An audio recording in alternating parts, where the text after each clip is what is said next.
Was geht up? Wie geht's dir? I'm here in Berlin, Germany, here in front of the Brandenburg Gate, one of the most common sites for tourists to see here in Berlin. Beautiful place. Here to talk to you today about the concept of conscious ignorance and knowing what you don't know and why that's really important. If you look at like Socrates, his big thing was true knowledge is that which is knowing that you don't know things, I think, something like that. You can Google it.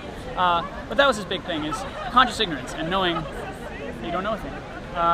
When you speak with conviction, like over-the-top conviction, you're more expected to know what you're talking about. And when you don't, there's a proportionality that comes in with people when they find out that what you said is wrong. For example, if I depend on somebody or a political leader to get me to the grocery store and they say it's to the left and it's not to the left, and then I get mad at that person, and that injures that person's capacity to lead the next time, or if it's a large group of people, the public perception of that person. And that's why, at least in my opinion, it's very important to speak with a conscious awareness of that ignorance. Like if you don't know a thing, speak from there, that there's a nuanced truth there that's actually really important to display. Conversely, if you speak ignorance all the time, then maybe nobody will listen to you. If you say, oh, I don't know anything, don't listen to me, then people won't. But I believe that there is a balance point, and that's the one that I'm working on and always working on, is this awareness of what I don't know, but also saying what I do think based on what I do know. In this way, what you're saying is a more true statement.